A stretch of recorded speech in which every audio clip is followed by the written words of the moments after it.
Mtazamaji, karibu katika mfululizo wa vipindi maalum vinavyoangazia ujenzi wa reli ya kisasa ya standard gauge, mradi mkubwa unaotekelezwa hivi sasa katika awamu ya kwanza kutoka Dar es Salaam hadi Morogoro. Kwa niaba yako, mimi ni msimulizi wako Amini Anthony Mgeni. Karibu.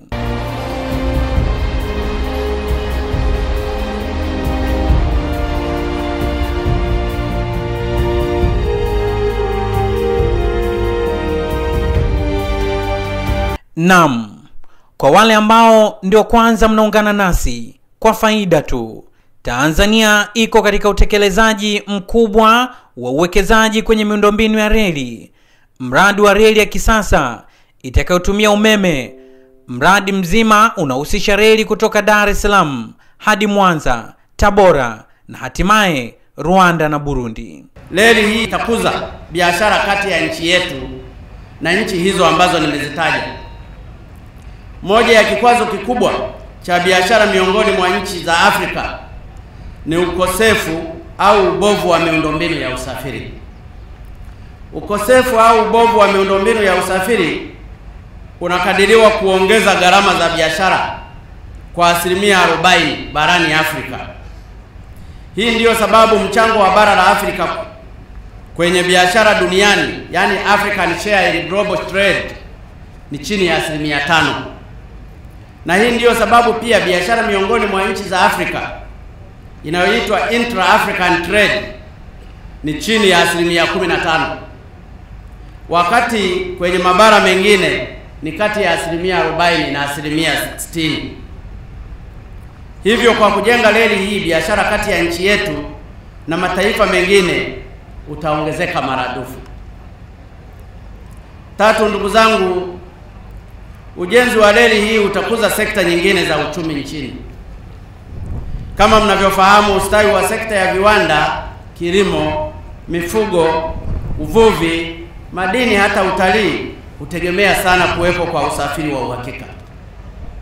Mathalani, reli hii itakapokamilika itawezesha malighafi kama vile pamba, samaki, ngozi, nyama, maziwa, madini, mbao, asali na kadhalika kusafirishwa kutoka maeneo zinakozalishwa kwenda kwenye maeneo ya viwanda, na bidhaa zitakazozalishwa viwandani zitafika kwenye masoko kwa wakati na kwa haraka. Reli hii pia itakuza utalii. Kama mtakumbuka, hivi karibuni palikuja watalii Dar es Salaam kutoka Afrika ya Kusini kuja Dar es Salaam kwa kupitia reli ya Tazara. Kukamilika kwa treni hii, kwa ujenzi hii wa reli, watu watatoka Afrika Kusini, wataenda mpaka Mwanza, wataenda mpaka Rwanda, wataenda mpaka DRC, wataenda mpaka Burundi, wataenda mpaka Uganda kwa kutumia treni hii kama reli itakamilika. Mradi huu tayari umekwishaanza utekelezaji wake. Tayari mkandarasi yuko site na shughuli zinakwenda kwa kasi kubwa. Kambi kubwa 3 za Ilala, Soga na Ngerengere ziko tayari, na hapa ndipo shughuli hii inafanyika, ambapo ujenzi wa kambi na kujenga barabara ambazo wataalamu watatumia kutandika reli hiyo, kazi imekwisha malizika.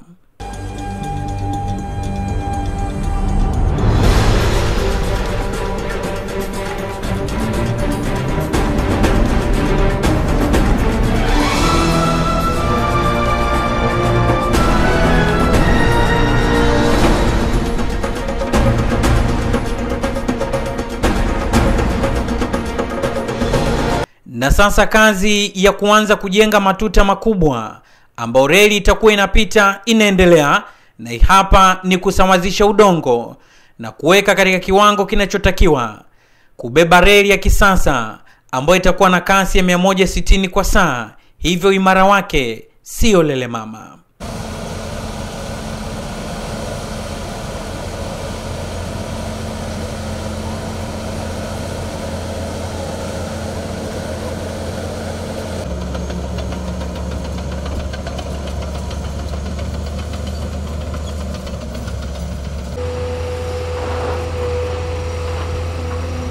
With your presence, we are placing the first layer of the project. Okay.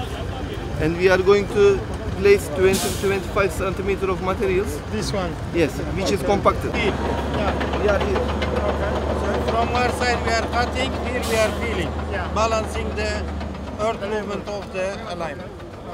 Profesa Makame Mbarawa ni waziri aliyebeba dhamana kubwa ya kuhakikisha kuwa mradi huu unafanikiwa. Ndani ya muda mchache taswira itakuwa nyingine hapa. Kama mnavyojua, Tanzania sasa tunakwenda mbele sana katika ujenzi wa barabara na reli. Tumeanza na ujenzi wa reli kama mnavyojua, reli yetu ambayo tunajenga reli ya kisasa ambayo tunaita standard gauge kutoka Dar es Salaam mpaka Mwanza. Tunatoka Kigoma kwenda Tabora Kigoma, alafu tunatoka Tabora kwenda Mpanda. Nia yetu ni kuunganisha na hizi nchi za jirani, Rwanda, Burundi na nyingine zote. Kama mnavyojua kwamba ujenzi huo umeanza. Tumeanza kwa Dar es Salaam mpaka Morogoro ambayo kazi sasa hivi imeanza, mkandarasi yuko site sasa nafanya kazi hiyo. Reli hii itapokamilika itabadilisha sana utendaji wa bandari yetu wa Dar es Salaam. Bandari ya Dar es Salaam haitegemewi tu na Watanzania. Inategemewa kwanza na wenzetu wa Rwanda, Burundi, DRC, Congo na Uganda. Sasa reli hii itakapomalizika, mzigo kutoka Dar es Salaam kwa mfano kwenda mpaka Rwanda, nimewambia hapa, utachukua tu kama masaa 16. Utakwenda haraka, hata kwa mfanyakazi hii, mfanya biashara, kwa kuangalia katika spidi hiyo atafanya biashara yake kwa urahisi na kwa haraka zaidi. Kwa vile kwanza itanufaisha nchi za jirani, wafanya biashara na Watanzania kwa ujumla utafaidika zaidi. Sababu italeta ajira, itaongeza biashara na itaongeza huduma kwa Watanzania. Mtu ambaye ana masamaki wake akiwa Mwanza sasa hivi kwa leta Dar es Salaam, baada ya kuchukua siku 2 sasa atachukua masaa 8 ama masaa 9. Kwa vile itabadilisha sana jinsi ya maendeleo ya nchi yetu. Reli hii itabadilisha sana utendaji wa biashara kwenye nchi yetu. Watu watakuwa weekend wanafanya kazi Dodoma, wanakuja Dar es Salaam. Kutoka Dodoma mpaka Dar es Salaam itakuwa ni masaa 3 au masaa 2. Sasa wewe kutoka Dodoma kuja Dar es Salaam masaa 2 unakuja unakwenda. Kwa vile itabadilisha sana mambo mengi, naamini mimi. Umuhimu wa reli hii ni wa pekee sana na unahitajika sana kwa sasa kutokana na Tanzania kujikita katika uchumi wa viwanda. Masanja Kadogosa ni msimamizi mkuu kabisa wa mradi huu. Anasema hii itakuwa chachu wa uchumi wa nchi. Unapozungumzia viwanda, unazungumza mass production. Una produce bidhaa nyingi sana. Na bidhaa unapokuwa, that is business, ni biashara. Kwa ni lazima iwe affordable kwa mwananchi wa mlaji, mwananchi wa mwisho. Sasa katika statistic au katika takwimu, 40% mpaka 50% ya price hiyo unaoenda ya mwisho inakuwa ni kwa ajili ya gharama za kusafirisha. Sasa ni reli pekee ambayo inaweza cut down cost au ikapunguza gharama zile kwa kiwango kikubwa sana. Kwa hiyo ina support industry kwa maana hiyo, kwa gharama za uzalishaji kwa maana mpaka kufikisha kwa mlaji zinakuwa chini kwa watu they can afford. Lakini vile vile reli inakuwa kuna swala la economy of scale. Reli inaweza kuchukua mzigo mkubwa sana. Kwa mfano kama reli tunaojenga standard gauge ina uwezo wa kuvuta tani 10,000 kwa mkupuo, at once. Kwa tani 10,000 kwa mkupuo, ungetaka mzigo kama ule uweze kuwa transferred na malori, unazungumzia truck zaidi ya 500 zenye tani 20. Kwa hiyo unaweza kaangalia consumption ya mafuta, lakini uharibifu wa barabara vile vile, kuna a lot of distraction. Kwa hiyo ni reli pekee ambayo inaweza ikaendana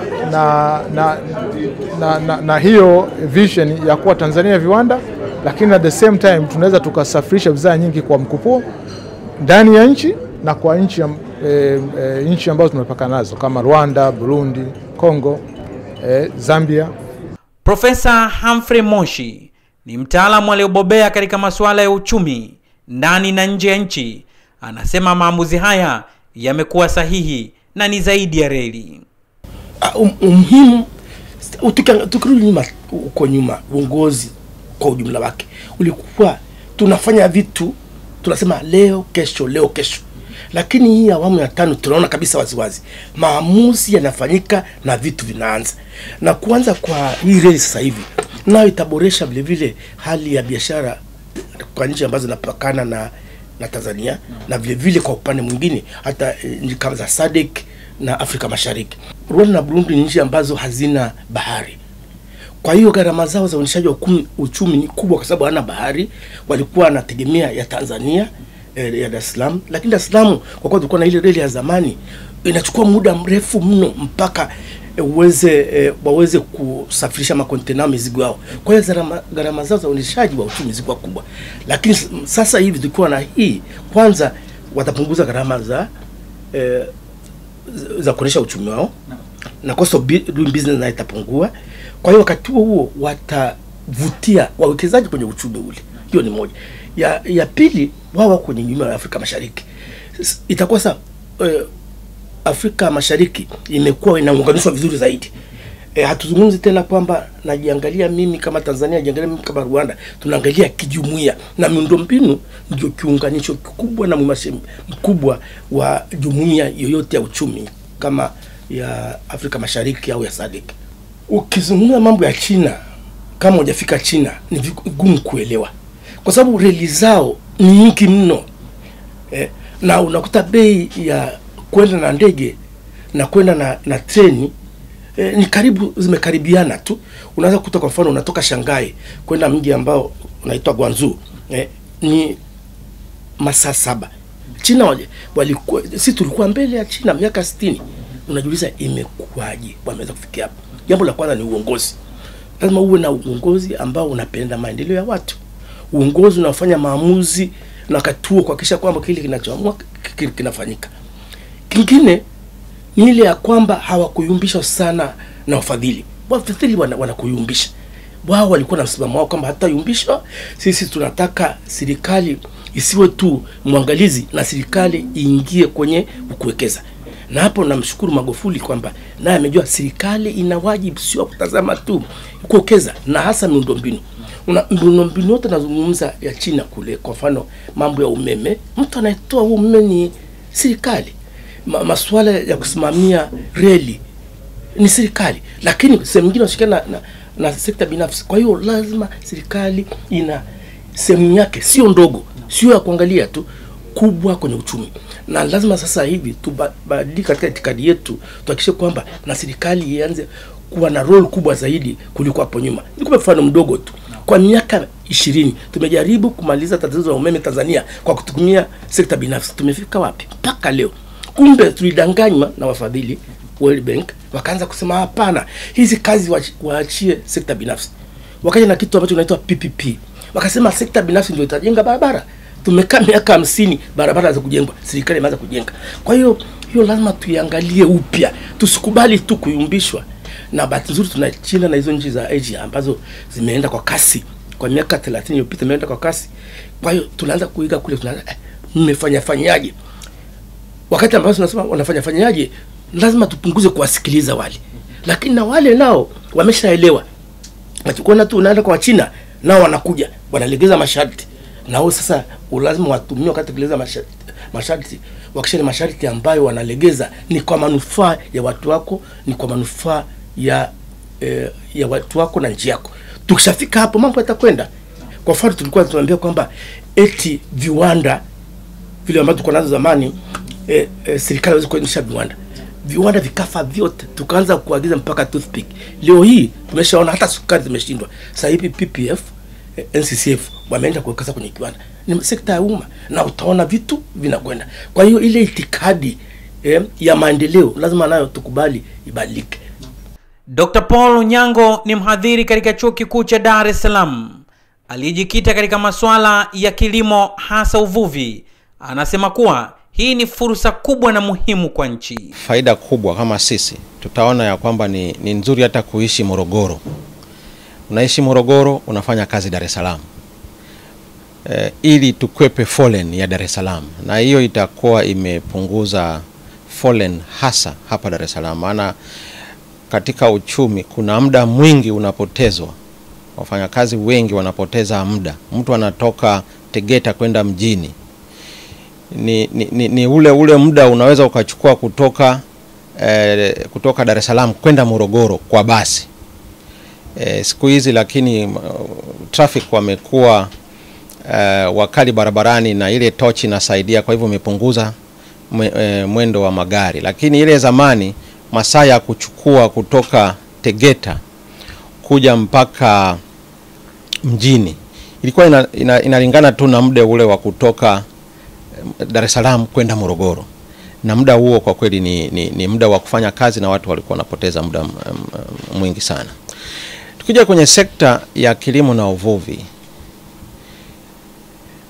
kwa uchumi wa nchi kitu muhimu sana ni miundombinu. Aidha ni miundombinu wa barabara, miundombinu wa reli au miundombinu wa hewani, yani ndege. Na miundombinu ni muhimu kwa sababu ya wavuvi, awe wafanya biashara, wakulima wanapata fursa ya kusafirisha mizigo yao, na wao wenyewe pia wanajisafirisha, yani transport ya binadamu na transport ya mizigo. Kwenye sekta ya uvuvi hasa, tunafahamu ya kwamba tumebarikiwa na bahari ya Hindi, na bahari ya Hindi tuna samaki aina nyingi sana tunaowavua.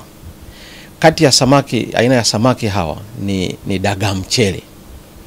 Na dagaa mchele siku hizi unakuta watu wanatoka Kongo, DRC Kongo, wanafuata samaki mpaka Mafia, wanafuata samaki Zanzibar, wanafuata samaki kwenye ukanda wa pwani huu. Ukienda huko utawakuta wa Kongo wako wengi wamekuja kufuata dagaa mchele. Wananunua, alafu inabidi wapaki kwenye malori makubwa ili safirisha kupeleka kwao. Muda unaochukua, maana wengi wao wanapita Tunduma. Ukienda pale Tunduma kweli kuna malori mengi tu. Na pale Tunduma pia kuna sehemu fulani upande wa Tanzania kuna magodown mengi ya dagaa wa kutoka huku bahari ya Hindi na kutoka kule upande wa Mwanza, ziwa Victoria kule. Sasa tukiwa na reli hii ya kisasa, kwanza muda wa kuchukua kutoka huku Dar es Salaam mpaka ufike Kongo, ikiwa hapa Morogoro, Dar es Salaam, Mwanza ndio wanasema itakuwa inaenda masaa 7 tu, basi kule ni siku moja tu imeshafika kule, biashara inaendelea. Kwa hivyo kwanza itafungua biashara, itawezesha biashara ya dagaa mchele upande wa DRC Kongo, na wavuvi wetu wataweza kuuza bidhaa yao kule kwa manufaa makubwa. Tunatarajia ya kwamba bei itaongezeka, na bei ikiongezeka mvuvi mwenyewe anafaidika. Alafu ya pili itappunguza unajua samaki na tabia moja, ikivuliwa na isipokuwa processed, wasipo either kukausha au wakaange au waweke chumvi, inaharibika haraka.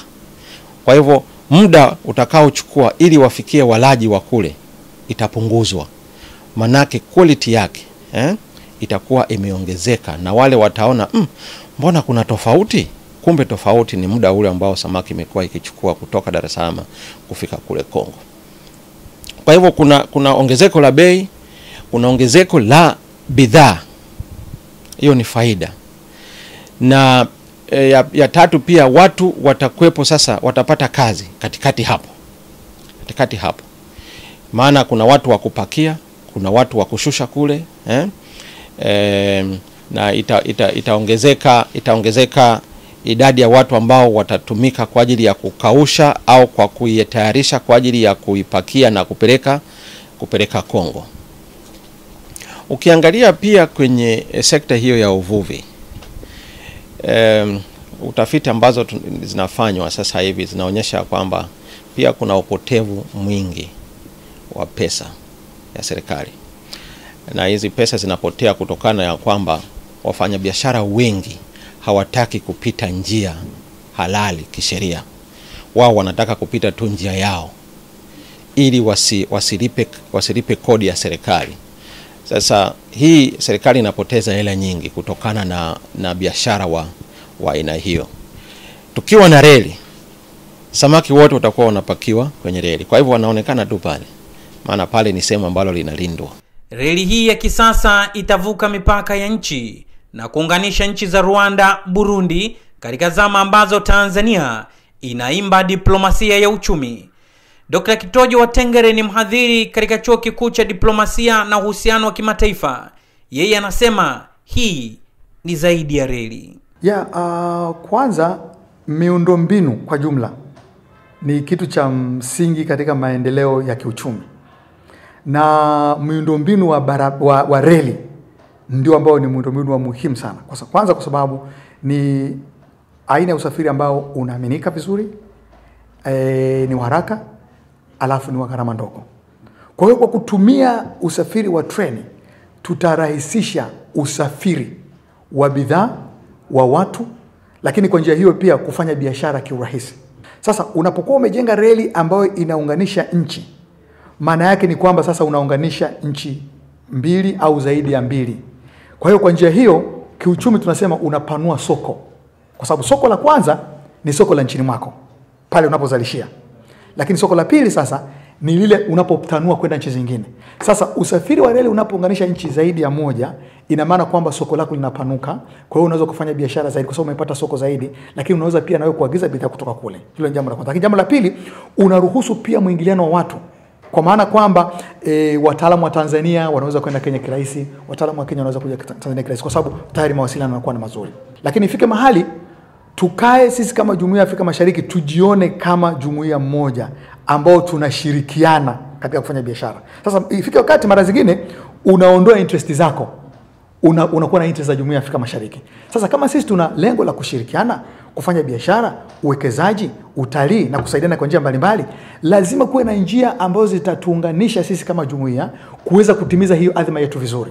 Kama nilivyosema, tunapokuwa na miundombinu ambayo inatuunganisha, tutakufanya biashara zaidi, kutakuwa na mwingiliano mzuri wa wataalamu kutoka nchi moja kwenda nchi nyingine, tutasafisha bidhaa zetu kwa urahisi, tutaokoa muda. Kwa hiyo kwa kufanya hivyo tunaongeza ufanisi wa uzalishaji wa biashara na mambo mengi ya kiuchumi. Kwa hiyo kwa njia hiyo nchi zote zitanufaika baadaye. Lakini sasa hivi of course watu wengine, kuna mataifa mengine ndani ya Jumuiya ya Afrika Mashariki ambayo yanakuwa na wasiwasi na mipango sasa ya Tanzania. Inaonekana kwamba Tanzania sasa inaelekea kuwa taifa ambalo litakuwa na tishio kidogo. Kwa hiyo wanakuwa na wasiwasi. Lakini mimi nasema tusiwe na wasiwasi. Tunapokuwa jumuiya, mwisho wa siku wote tutanufaika kwa sababu tutaendesha biashara yetu kirahisi, uwekezaji kirahisi, utalii kirahisi. Kwa kila nchi itanufaika. Sekta binafsi Tanzania wanasema huu ni mradi muhimu sana.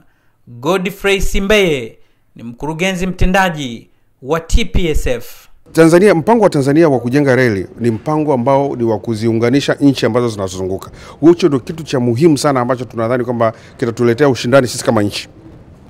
Bandari ya Dar es Salaam haiwezi kuwa bandari maarufu kama hakuna reli. Kwa hiyo alichokifanya Mheshimiwa Waziri amesema kwamba reli zote tunazojenga ni kuziunganisha nchi kama 4. Kuna Rwanda, kuna Burundi, kuna Rwanda na kuna huku upande wa Zambia pia. Kwa hiyo sisi hiyo muungano, hiyo connectivity hiyo ndio muhimu sana katika kufanya biashara. Kwa sisi tunaiangalia reli kama njia mojawapo ya kukuza biashara kati ya hizi nchi ambazo tunazunguka. Biashara kati ya nchi za Afrika Mashariki ni kidogo sana. Pengine ni kwa sababu ya miundombinu ya kufikiana kati ya sisi kwa sisi. Kwa hiyo alichokizungumza Mheshimiwa Waziri ni kwamba wanalenga kurahisisha movement ya goods kati ya hizi nchi ambazo zinatuzunguka hapa Tanzania na hususan kwenye Afrika Mashariki. Kwa hiyo hilo ni jambo muhimu ambalo tunadhani kwamba, na ndio maana mimi nilizungumzia kwamba kwa sasa hivi kuna reli inatoka China mpaka Uingereza. Inaunganisha nchi kama 8 hapo katikati hapo. Sasa sisi je, tushindwe kuunganisha hizi nchi za Afrika Mashariki peke yake? Kwa hiyo alichokisema waziri ndio ile ndoto yetu sisi kama private sector kwamba tuungane, tufanye urahisi kwa sababu sasa hivi gharama za kusafirisha container kutoka kwa mfano Zambia kuelekea Moshi ni kubwa sana, lakini kwa sababu hamna train. Tukishakuwa na train basi. Kwa hiyo sisi tumefurahi kwamba amejicommit, amesema kwamba private sector itahusika kwa sababu wao wenyewe hawawezi kujenga hawana hela za kujenga barabara hiyo ya Dar Chalize. Kwa hiyo tukae mkao wa kushiriki na hasa wale ambao wana makampuni ambayo yanatengeneza vifaa vya ujenzi, kwa mfano simenti, nondo, waangalie kwamba fursa iko kubwa sana hapa Tanzania. Lakini Benjamin Fernandez ni kijana wa Kitanzania aliyewakilisha vema Tanzania na kupepea bendera za taifa katika medani ya elimu. Anasema kuwa huu ni mradi muhimu kuelekea Tanzania ya viwanda. Kwangu mimi kwa reli ni muhimu, na usafiri ni muhimu sana kwa nchi. Maoni yangu ni hivi, kama tunaweza kujenga usafiri salama zaidi hapa Tanzania kwa Watanzania, kusafiri nje na ndani ni nzuri, kwa sababu foreign direct investment wanavyoita Kiingereza, au tukiwa na uwezo wa kuleta hela ndani na pia kuuza bidhaa zetu nje, inakuwa nzuri kwa uchumi wetu hapa, na inatengeneza opportunities kubwa. Kwa mfano watu kama vijana wakitengeneza biashara waweze kuuza nje Burundi, ulivyosema, wanaweza kupeleka biashara pale. So kwangu mimi, kwenye maoni, reli ni muhimu na nimefurahi wanatengeneza. Wazo wangu moja tu ni tusiangalie vitu vya zamani alafu tusifanye leo. Naam, ni reli ya kisasa hii ikifanya Tanzania kuwa miongoni mwa nchi chache za Afrika zenye uwekezaji mkubwa wa reli ya kisasa ya umeme. Tumemuuliza Profesa Humphrey Moshi, uko wapi wajibu wa wananchi kwenye hili? Shida wananchi wanatarajia kwamba ukiamua kitu leo waone matokeo yake kesho. Wanafikiri ni kama unakunywa chai, ukikuta kwamba unataka kuongeza sukari, unaongeza sukari, unapata ladha ile unayotaka wakati huo, au unaongeza chumvi kwa chakula. Hiyo lazima wananchi wabadilike, waangalie mbele, waone kwamba hiki kitu ndio kitatunufaisha baadaye, baada ya miaka 2-3, badala ya kuanza kuangalia tu ya leo na kesho. Na kama tungekuwa tunajenga taifa, tungekuwa tunafikiri kwamba tunaangalia leo tu, au tukianza kufikia kwamba utakufa kesho, tutakuwa tunajenga nyumba za karatasi. Lakini sasa hivi tunajenga nyumba ambazo zinaishi miaka 100 na kuendelea. Kwa hivyo wananchi wawe sasa na ile subira, waone kwamba maamuzi ni mazuri, ni maamuzi ya maendeleo, ni maamuzi ya kiongozi ambaye ana dira ya maendeleo, ni maamuzi ya kiongozi ambaye anafikiria maslahi ya watu, kama alivyokuwa Mwalimu Nyerere zamani. Hizo alifanya vitu vingi, lakini Mwalimu hakuwa anaangalia Tanzania ya miaka 60 ya 70, alikuwa anaangalia Tanzania ya miaka ijayo, miaka 100, miaka 200 ijayo. Bila shaka ujenzi huu hauna hata chembe ya wasiwasi kuwa ni mradi muhimu sana kwa uchumi wa taifa. Pongezi kwa Rais wa Jamhuri ya Muungano wa Tanzania Dr. John Pombe Magufuli kwa hatua hii muhimu kuhakikisha kuwa Tanzania inajenga historia pekee kwenye ujenzi wa reli ya kisasa barani Afrika. Kwa niaba Rako, mimi ni Amini Anthony Mgeni, tukutane mara nyingine.